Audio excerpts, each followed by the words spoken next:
Chapitre 1. Wendell W., accoudé sur la rambarde du balcon, observait la mystérieuse jeune femme qui venait d'apparaître sur Avilion. Elle portait une robe longue et vaporeuse, superposition de plusieurs jupons de mousseline crège et blanche qui flottaient autour d'elle au rythme de ses pas. Son allure, mince et élancée, séduisit l'homme ainsi que sa démarche élégante. Ses cheveux bruns, tirés en arrière et retenus par une boucle d'ombre, étaient disciplinés en une longue queue de cheval qui ondulait en lui balayant les reins. Il la regardait, intrigué, traverser l'immense piste de danse avec une belle assurance, tout en se faufilant entre les couples enlacés. Il ne pouvait détacher son regard. Elle resta un moment au milieu des danseurs hésitantes.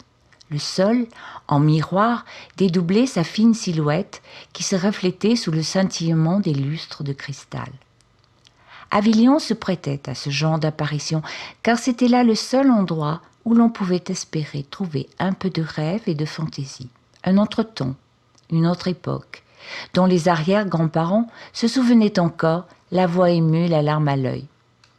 Quelques nostalgiques d'un passé lointain et révolu pouvaient y valser au son des violons qui pleuraient Strauss, s'enlacer pour des slows langoureux en redonnant un petit souffle à Stranger in the Night. Elle continua à déambuler le long des interminables corridors, à pas feutrés sur les souples tapis cramoisis, tandis que Wendell, sous le charme, se lança. « Belle inconnue, lui dit-il, vous ressemblez tout à fait à Lisa Lund dans Casablanca. J'ai cherché partout Rick Blaine, mais il n'est malheureusement pas là ce soir. Désolée pour vous. » La jeune femme, délicatement du bout de l'index, appuya derrière son oreille sur le minuscule émetteur enfoui sous sa peau pour régler le son de cette voix qui lui parvenait et chercha autour d'elle qui l'interpellait mais en vain. L'homme qui s'adressait à elle ne devait pas se trouver très loin. Elle avait pris soin de régler l'émetteur-récepteur à une distance d'une centaine de mètres pour plus de tranquillité. Mais la voix reprit.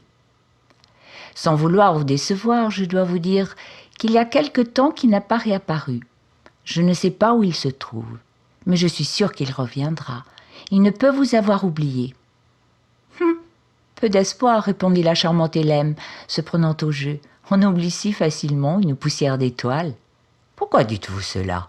Il doit avoir une bonne raison pour ne pas vous avoir contacté, ou alors un cancer du poumon, qui sait. Mais vous avez dit poussière d'étoiles ? Oui, pourquoi ? Mais parce que je possède une licorne qui s'appelle Stardust. Alors dites-moi, ravissante poussière d'étoiles, comment avez-vous réussi à échapper au ciel pour tomber sur Terre ?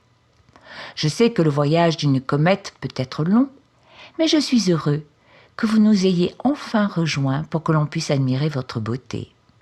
Hélas, je me fais peu d'illusions, car votre séjour sera de courte durée. Vous êtes un esprit sans repos et toujours en mouvement. Je me présente. Mon nom est Wendell. Elle hésita un moment et donna le sien. Hélène, me ferez-vous l'honneur un jour de vous présenter mon amie la licorne ? Elle tourna son regard tout autour de la vaste salle de bal, scruta les mezzanines en aplomb et ses balcons de fer forgé. Personne. Elle aurait pourtant cédé ce soir à la tentation d'une esquisse de valse, de s'étourdir un peu dans les bras d'un cavalier dans ce décor de rêve. Et depuis si longtemps, elle n'avait plus vu de fleurs. Ici, des gerbes de fausses roses et de lys blancs, dans d'énormes pots de porcelaine disséminés sur des consoles baroques, s'épanouissaient dans leurs pétales de soie. Car, depuis que le gouvernement avait interdit leur culture et fermé à tout jamais roseraies et autres jardins botaniques, elles s'étaient éteintes. Ici, avec un peu d'imagination, on pouvait deviner leur parfum. Hélène, ne vous évanouissez pas sans m'avoir donné votre code d'accès intime à Wendell. Pourrais-je vous contacter un jour prochain ? Vous savez, je ne crois pas au hasard. Les licornes ont un pouvoir magique, et en particulier celui d'attirer les poussières d'étoiles sur notre planète Terre et de les matérialiser en superbes créatures. J'avais supplié mon amie pour une telle rencontre, elle s'est exaucée. Je ne supporterai pas que vous disparaissiez et vous perdre de vue. Puis-je vous demander votre code confidentiel ? Car vous savez comme moi que lorsque vous aurez quitté cet endroit, nous risquons de nous manquer définitivement, à moins que vous ne pratiquiez la télépathie. Non, malheureusement, répondit-elle. Mais vous savez qu'il nous est formellement interdit de communiquer avec des personnes inconnues. Vous n'êtes pas sans savoir ce que nous risquons. Je ne vous cache pas que j'aurai grand plaisir à rencontrer votre licorne, monsieur le plaisantin, mais nous devons respecter la loi. Dois-je vous rappeler que nous ne sommes autorisés à communiquer que dans l'espace restreint et délimité où nous vivons et dans le lieu de notre travail ? Devant son insistance, elle accepta enfin de lui donner son code personnel, non sans frémir, car pour la première fois, elle venait d'enfreindre la loi. Ce soir-là, elle ne croisa pas Wendell, qui décidément aimait à jouer du mystère. Elle ferma les yeux, imprima une dernière fois l'image de cet idyllique endroit, puis appuya sur 2 touches du petit écran qu'elle portait au poignet et se rua dehors où l'attendait un taxi volant, les plus rapides et les plus chers, au diable l'avarice. Quelques secondes plus tard, elle se pressa vers son domicile au 65e étage, puis glissa sa carte de crédit dans une fente à l'emplacement de la poignée, posa sa main droite pour une lecture d'empreinte et sa porte s'ouvrit. Les bruits métalliques, les vrombissements et les sirènes de la ville la réveillèrent en sursaut. Une lumière blafarde avec peine filtrait à travers les persiennes. Instinctivement, ses yeux se posèrent sur l'orifice incrusté dans le mur en face, juste au-dessus d'une reproduction du déjeuner dans l'herbe de Manet. L'œil dormait encore. Il lui restait quelques minutes d'intimité avant le coup de sifflet indiqua 6 heures du matin. Pendant 16 heures d'affilée, bébé, ainsi l'avait-elle surnommé, prendrait ses fonctions. Son protecteur, sa sécurité, comme il disait, son garde-chiourme, comme elle plaisantait quelquefois. Elle avait dormi d'une traite, sans mémoire, et pourtant un éclair passa, lui rapportant les images de sa soirée, qu'elle s'empressa de chasser. Enfantillage. Dans le miroir de la salle de bain, elle se regarda avec tendresse. Est-ce bien la même qui avait entendu hier soir ces jolis compliments ? En y repensant, une chaleur lui monta aux joues. Elle sourit avec un regard complice. Elle n'allait pas pour si peu perdre le contrôle. Plus le temps de rêvasser. Rapidement, elle saisit sa carte de paiement et la douche, à peine tiède, l'aida à remettre ses idées en place. Dans la fente béante de la cafetière, elle répéta ce même geste. Toujours sa carte au bout des doigts, sa carte magique, sa carte vitale, celle qui donnait le toit, son cocon, la lumière, l'eau et la chaleur, tout ce confort. Quelle belle invention, pensa-t-elle en la regardant avec reconnaissance et gratitude. Ce matin, elle n'était pas en retard. Elle irait donc rejoindre son bureau à pied. Envie de regarder de plus près la ville qu'elle ne remarquait même plus. Une foule se pressait et se bousculait sur des trottoirs étroits comme des rubans, luisants de pluie huileuse. Tout était en camailleux de gris argent métallique. Les immeubles ternes grimpaient si haut que le ciel était hors de vue. Mais cela n'avait aucune importance, puisqu'il était aussi fade et délavé que les structures et armatures de béton et d'acier, tubulures entrecroisées, immenses tentacules comme des pieuvres qui envahissaient la ville. Les néons fluorescents crachaient en clignotant une lumière ardente qui brûlait les yeux, racoleurs et vulgaires, aux jaunes trop vifs et verts agressifs, aux stops rouges sanglants sortis de l'enfer, interdits sous peine de poursuite et danger de mort. À même la chaussée, d'infernales fumées blanchâtres s'échappaient de trous profonds recouverts de grilles cadenassées, et les passants, pressés, posaient leurs masques sur leurs visages blafards tant les émanations étaient âcres et soulevaient le cœur. Et tous hâtaient le pas sans regarder autour d'eux, en ordre de marche et disciplinés comme les soldats en route pour la fourmilière. Hélène se souvint de ce livre illustré qu'enfant elle feuilletait intriguée. L'histoire se passait dans une cité étrange née des ténèbres et que le soleil boudait. Elle portait le même nom, In Silico. Il y pleuvait sans cesse, et le ciel était comme ici dans sa ville à elle, toujours éternellement anthracite. De même, il n'y avait pas l'ombre d'un square ou d'un jardin public, d'un banc, d'un seul arbre, même pas d'un brin de mauvaise herbe. On ne connaissait pas de printemps aux couleurs tendres, d'automne roussi, de chants d'oiseaux comme dans ces contes désuets pour enfants.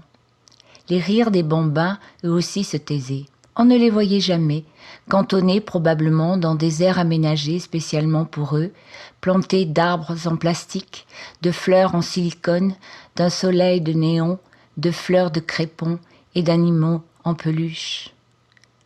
Hélène, trempée jusqu'aux os, regrettait de n'avoir pas pris le train souterrain quand elle pénétra l'austère hall de marbre délavé du ministère de la Surveillance.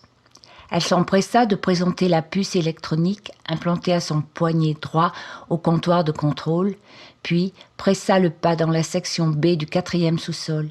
Il était 7h, 3 minutes de retard. La salle, en forme de pyramide, avait une base impressionnante.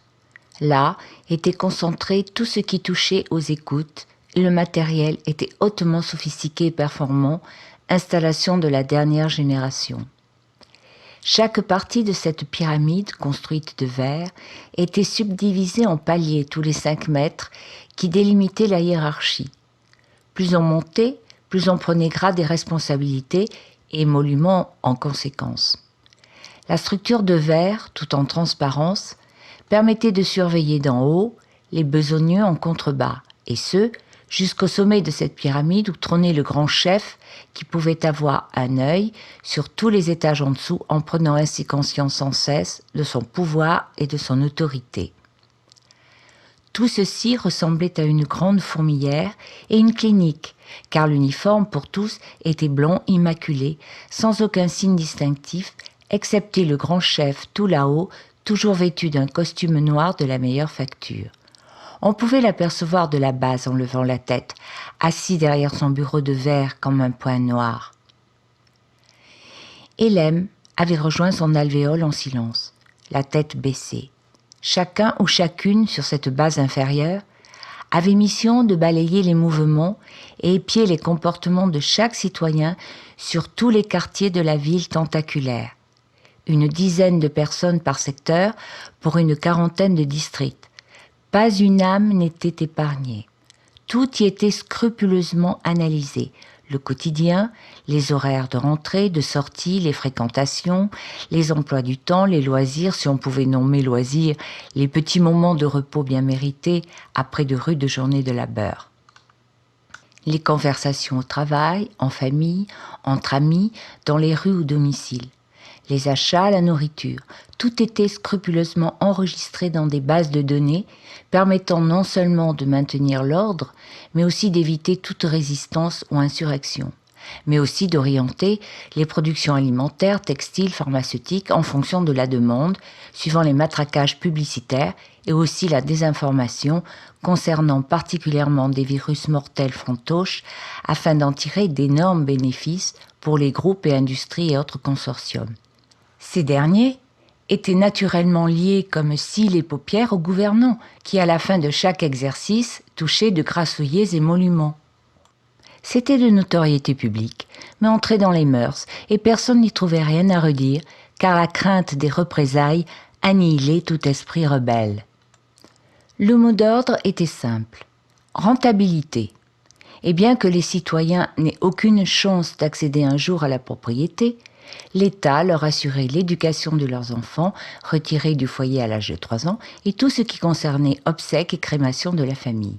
Peu à peu, ils s'étaient habitués à perdre leur liberté grignotée chaque jour davantage, tandis que les émissions de télévision, diffusées sur tous les murs intérieurs et extérieurs tapissés d'écrans géants souples, axés sur manipulation et matraquage, leur permettaient de croire encore à un avenir enchanteur. Soudain, sur un des ordinateurs de son bureau, un message s'afficha. Monsieur Tirax, le sous-chef du personnel, priait Hélène de se présenter au niveau supérieur.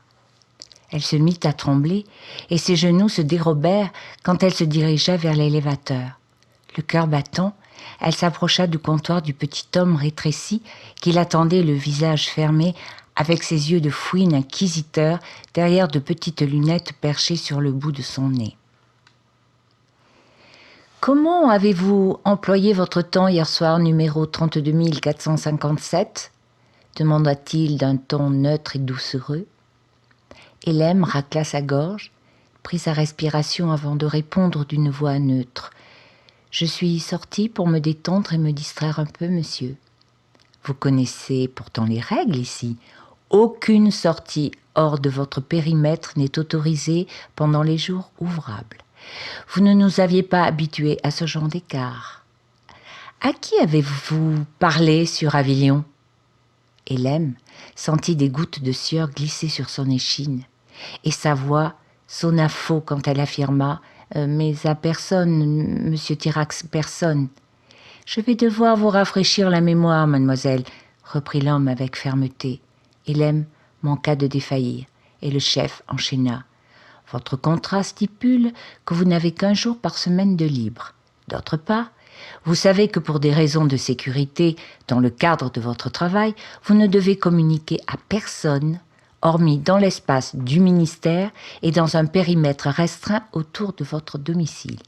Tout écart est sanctionné, hurla l'homme en brandissant sous son nez leur protocole. Ici est un lieu hautement sensible, et vous le savez, et vous vous êtes engagé à respecter nos règles. Vous connaissez les retours de bâton, si vous les outrepassez. Je tiens aussi à vous rappeler qu'Avilion est un endroit réservé aux élites. « Oui, monsieur, » bredouilla la jeune femme terrorisée. « Savez-vous ce qu'il advient à ceux qui enfreignent la loi ? Voulez-vous que je vous le dise ? Non, monsieur Tirax, ce ne sera pas nécessaire, pardonnez-moi. Bien, trancha l'homme. Vous êtes un bon élément, il n'y aura donc pour cette fois, qui sera la dernière, aucune sanction. Nous nous contenterons, pour plus de sécurité, d'un renforcement de surveillance à votre égard. Et rompez !» éructa l'homme hors de lui. Accompagnée de Roxane, sa collègue de bureau, Hélène sortit du gratte-ciel dont le sommet disparaissait dans les nuages noirs. La nuit tombait. Après avoir fait quelques pas, elle sentit une présence non loin d'elle. 2 énormes gaillards, accompagnés d'un chien molosse muselé, les suivaient à distance. Alors Hélène admit que ses employeurs avaient déjà mis à exécution la surveillance rapprochée. Elle demanda à Roxane d'accepter de la suivre et de les semer en empruntant les sous-sols jusqu'à son quartier. Roxane accepta sans beaucoup d'enthousiasme, mais vivant dans le même secteur qu'Hélène, elle n'allongeait pas sa route. Elles dévalèrent les rampes d'accès malaisées, luisantes de graisse et de pluie froide qui tombaient en rafales. Arrivées au 5e sous-sol, elles accélérèrent leur course en empruntant de petits couloirs sombres encombrés de détritus, de caisses vides, conteneurs et de poubelles abandonnées. D'énormes rats dérangés dans leur quête de nourriture filaient devant elles avec de petits cris pointus. Puis, elles empruntèrent des escaliers de fer en colimaçon.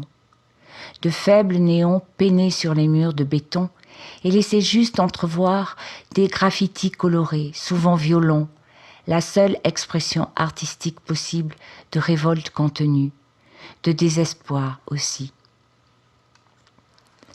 Hélène avait semé ses geôliers.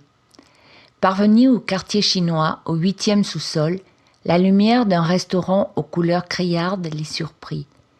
2 immenses dragons rouges trônaient devant une entrée d'un goût douteux. « Tu ne vas pas rentrer là, c'est un tripot » s'affola Roxane. « Je crois que nous nous sommes égarés. Je crains que mes ennuis s'amplifient. Il faut absolument que je file chez moi. Bébé Œil va s'inquiéter de mon retard et le signaler. » À ce moment, 3 hommes jeunes sortirent d'une voiture blanche à la calanque en forme de requin. Et Hélène les héla. « Pouvez-vous nous indiquer, s'il vous plaît, le chemin pour rejoindre le quartier ouest ?» L'un d'eux pointa le doigt dans une direction. Un autre éclata de rire en marmonnant des paroles grivoises. Le 3e leur conseilla la prudence et entrèrent en se bousculant dans la gargote. Elles marchèrent, dans des couloirs comme des avenues, au sol grillagé, serrées l'une contre l'autre, la peur au ventre. Des bruits leur parvenaient, des cris, et des hurlements, des grincements de poulies, de sirènes stridentes, tandis qu'elle croisait des locomotives rouillées, usagées, recouvertes de bâches, des voitures brûlées, des pôles vitrés comme des coupoles éblouissantes de lumière fluorescente, remplies d'ordinateurs solitaires, dont les écrans dévidaient à une vitesse folle quantité de données abstraites. Plus loin, elles se heurtèrent à un module cybernétique d'une taille effrayante, arrimé sur des rails dressés comme une rampe de lancement. Des rayons laser rouges balayaient le site en affichant « Danger de mort ». Dans quel enfer sommes-nous tombés, pleurnichait Roxane. Comment allons-nous sortir de là? Je ne peux plus marcher. Suivons la direction indiquée, on va y arriver, rassura Hélène. On entendait le bruit perçant du vent dans les orifices des colonnes d'aération. Soudain, une équipe d'hommes de taille surhumaine, tous vêtus de métal, à grands pas saccadés leur firent face. Les deux femmes, vite, s'écartèrent et se blottirent dans un recoin sombre. Ils portaient des masques d'argent avec des joues d'étain et des yeux d'étoiles bleues. Des robots, souffla Hélène en frissonnant. Je n'en avais jamais vu. Ils s'éloignèrent en rond, impassibles, les bras croisés. Soudain, au loin, baignée dans des éclairs de lumière blanche phosphorescente, une foule s'agglutinait. Un immense disque au reflet d'acier poli tournait sur lui-même et une bonne centaine d'individus se bousculaient violemment pour y accéder. En regardant de plus près, autour de cette plateforme, éclatante d'étincelles, se balançait une masse cylindrique, une sorte de tuyau souple gigantesque. Son extrémité ressemblait à un œil démoniaque qui, en se dilatant, ouvrait un sas denté et se refermait à intervalles réguliers, à la rapidité d'un clignement de paupières. « Mais que font-ils » demanda Roxane, prêts à s'entretuer pour approcher l'hideux orifice comme s'il en allait de leur vie. L'ouverture si brève et la vitesse de la plaque tournante n'autorisaient que quelques chanceux ou plus agiles à se glisser dans cette membrane qui semblait les avaler. Hébétées, les deux femmes assistaient à ce spectacle pour le moins stupéfiant. Non loin d'elles, un mendiant vêtu de haillons à la barbe sauvage et les cheveux crépus de crasse, fouillait dans un amas de vieux bidons, insensible à ce spectacle. « S'il vous plaît, pouvez-vous nous dire ce qui se passe là-bas » demanda Hélène au vieillard. Il leva la tête, regarda un moment la foule d'un air indifférent et blasé, puis haussa les épaules en crachant. « Oh, ils sont fous, ils s'échappent, ils croient en une vie meilleure, bande d'utopistes déglingués. » « Et pourquoi ne tentez-vous pas l'aventure ?»« Moi ? Pourquoi faire ? Risquer de me retrouver en enfer ? Mais j'y suis déjà. » Il leur fallut près de 2 heures pour enfin s'extraire des entrailles tentaculaires de la cité. Épuisés, trempés jusqu'aux os, frigorifiés, sortis de l'abîme avec ses odeurs de métal et de béton, de vapeur d'essence et de kérosène, moisissures et urines mêlées. Vision d'apocalypse où aucun humain ne peut trouver sa place et sa raison de vivre, se désolait Hélène en ouvrant sa porte. Ce soir-là, elle se remit à penser à Wendell et à sa licorne.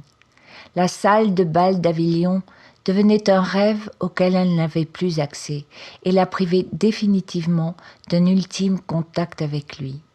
Sans doute y était-il retourné avec l'espoir de la retrouver. Alors elle se coucha, et bientôt bébé ferma son œil, rassuré. Toutes ses émotions l'avaient secouée, et elle ne trouvait pas le sommeil, quand soudain elle entendit une voix. « Bonsoir, Hélène, je ne vous réveille pas ?» Elle fit un bond dans son lit, puis se pelotonna sous sa couette et amplifia le son de son émetteur derrière l'oreille. « Wendell, c'est vous ? Je vous dérange, vous parlez à voix si basse. Non, pas du tout. Où êtes-vous ? Je vous cherche sur Avilion et je ne vous vois pas. Mon cœur est triste. Votre jour de repos ne coïncide pas avec le mien. Nous aurons hélas peu de chance de nous croiser un jour, répondit tristement la jeune femme. Ne croyez pas ça, interrompit Wendell. Vous risquez d'être surprise un jour. Je ne sais pourquoi, mais quelque chose me dit que vous êtes un étranger ici, monsieur. Vous semblez si libre. En quelque sorte, oui. Disons que ma vie m'appartient et j'ai pris des initiatives. Lesquelles s'empressa de demander Hélène curieuse. Eh bien, je crois qu'il existe une infinité d'univers parallèles dont certains ont des copies légèrement différentes de nous-mêmes. Ces univers existent en même temps que notre monde réel, là où nous pourrions être assis en ce moment, parler, marcher dans un parc ou dîner aux chandelles. Je viens vous proposer d'explorer et découvrir ensemble à quoi ces mondes ressemblent, comment ils pourraient être si vous et moi... Mais de quoi parlez-vous? Êtes-vous fou? Échappé d'un asile? Et d'ailleurs, que faites-vous dans la vie? Vous voulez vraiment le savoir? Eh bien, j'habite un tout petit astéroïde qui possède une montagne, une rivière et une rose. Je passe mes journées à prendre soin de ma fleur et de temps en temps, je vais visiter l'univers pour voir à quoi il ressemble. Oh, cessez de vous moquer de moi, voulez-vous? Je n'ai guère le cœur à rire en ce moment. Je ne plaisante pas, Hélène. Aucune carte du monde n'est digne d'un regard si le pays de l'utopie n'existe pas, disait Oscar Wilde. Écoutez-moi attentivement et voilà ce que je vous propose.